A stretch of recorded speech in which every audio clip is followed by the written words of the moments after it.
Hello students, good morning. तो आज हम जो आपकी वितान भाग 1 जो पुस्तक है वो आरंभ कर रहे हैं और उसका जो पहला लेसन है भारतीय गायिकाओं में बेजोड़ लता मंगेशकर, यानी भारतीय गायिकाओं में जो सबसे अधिक प्रसिद्ध हैं लता मंगेशकर। ये एक निबंध है जो कि कुमार गंधर्व द्वारा रचित है। इसमें लता मंगेशकर के जो गायन की विशेषताएं हैं उसका उन्होंने वर्णन किया है। इस पुस्तक में आपसे 4 प्रश्न पूछे जाएंगे। 2 प्रश्न आपसे 3-3 नंबर के पूछे जाएंगे जो कि विकल्प सहित होंगे, और 2 प्रश्न 2-2 नंबर के पूछे जाएंगे। तो अब हम आरंभ कर रहे हैं। प्रश्न नंबर 1, लेखक ने पाठ में गानपन का उल्लेख किया है। पाठ के संदर्भ में स्पष्ट करते हुए बताएं कि आपके विचार में इसे प्राप्त करने के लिए किस प्रकार के अभ्यास की आवश्यकता है। तो लेखक ने इस पाठ में गानपन शब्द का प्रयोग किया है। संगीत से संबंधित जो शब्द हैं, और पाठ के संदर्भ में इस पाठ के आधार पर हमें स्पष्ट करते हुए बताना है कि हमें यानी गानपन है उसे प्राप्त करने के लिए किस प्रकार के अभ्यास की आवश्यकता होती है। तो क्या उत्तर है इसका? लेखक ने पाठ में गानपन का उल्लेख लता मंगेशकर के संदर्भ में किया है। यानी इस पाठ में लेखक ने जो गानपन शब्द का प्रयोग किया है वो लता मंगेशकर के संगीत के संबंध में किया है, संदर्भ में किया, उनके विषय संदर्भ में किया है, यानी उनकी गायकी के आधार पर किया है। गानपन से अभिप्राय है गाने का ऐसा अंदाज जो एक सामान्य व्यक्ति को भाव विभोर कर दे। यानी गानपन का प्रमुख रूप से जो अर्थ है वो एक ऐसी शैली होती है, अंदाज अर्थात एक ऐसी शैली जो एक साधारण व्यक्ति को भी कहें मंत्रमुग्ध कर दे, यानी जिसे वास्तविक रूप से संगीत का ज्ञान न हो उसे भी कहें मधुरता से परिपूर्ण कर दे, भाव विभोर कर दे, उसे अपनी तरफ आकर्षित कर ले। लता जी की लोकप्रियता का मुख्य मर्म, यानी उनकी लोकप्रियता जो लता मंगेशकर जी की जो प्रसिद्धि है उसका मुख्य भेद यही गानपन ही है। लता जी का कोई भी गाना सुनिए उसमें 100% गानपन मौजूद मिलेगा, यानी उसमें भाव विभोर कर देने वाली जो शैली है वो अवश्य मिलेगी।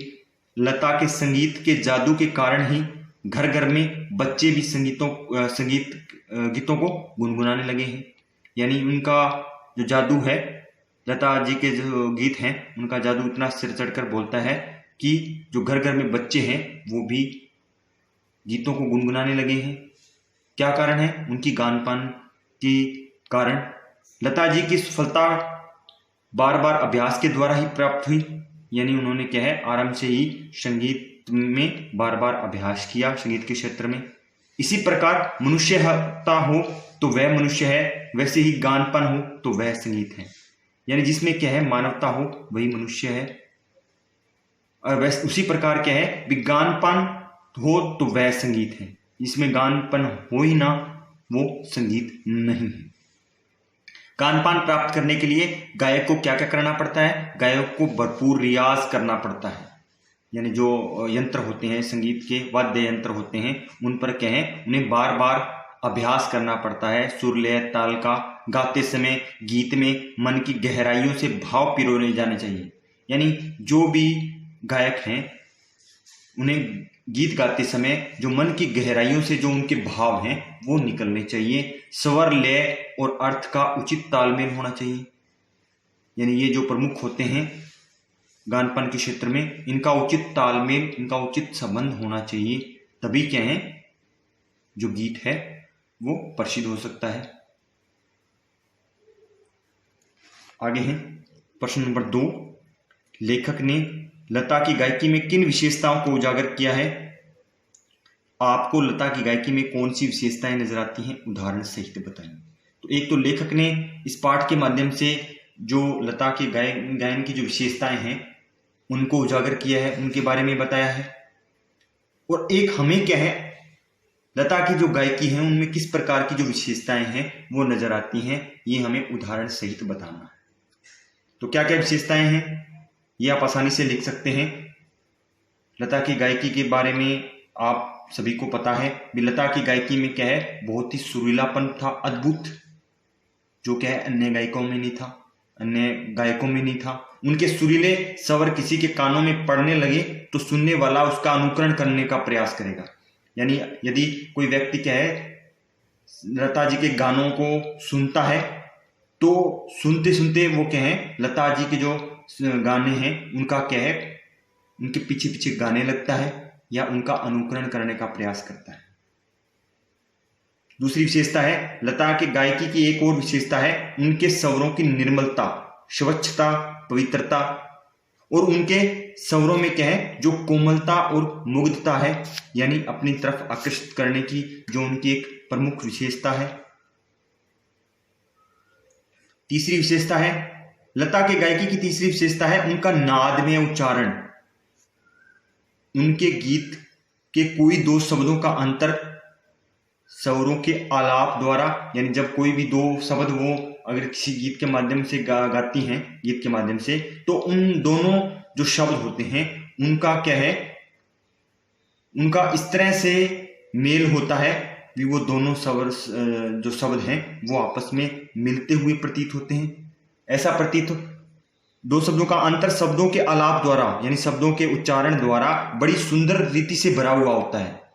ऐसा प्रतीत होता है कि वे दोनों शब्द विलीन यानी आपस में मिलते हुए हमें दिखाई देते हैं। तो इसलिए उनका नादमय जो उच्चारण है वो उनके जो गायन की एक बहुत प्रमुख विशेषता है।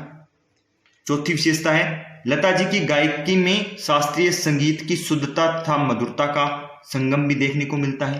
यानी जो शास्त्रीय संगीत होता है उसकी झलक भी हमें या उसकी जो मधुरता है वो भी लता जी की गायकी में देखने को मिलती है। चित्रपट संगीत गाने वालों को शास्त्रीय संगीत का ज्ञान होना आवश्यक है। यानी जो चित्रपट संगीत जो लता जी गाती थी उन चित्रपट संगीत को क्या है जो गाने वाले होते हैं उनको जो शास्त्रीय संगीत है उसका ज्ञान होना आवश्यक है। यदि उन्हें शास्त्रीय संगीत का ज्ञान नहीं होगा तो वो क्या है चित्रपट जो संगीत है उसको क्या है प्रमुख रूप से नहीं गा सकती। जो लता जी को है यानी लता जी को क्या है शास्त्रीय संगीत का ज्ञान था। अब आगे हमें वो जो प्रश्न पूछा गया था भी आपको लता की गायकी में कौन सी विशेषताएं नजर आती हैं, तो हमें लता की गायकी में लेखक द्वारा जो वर्णित यानी लेखक द्वारा जो जितनी भी विशेषताएं दी गई हैं वो सभी विशेषताएं हमें उनकी गायकी में महसूस होती है, आभास होता है, उनमें महसूस होती है।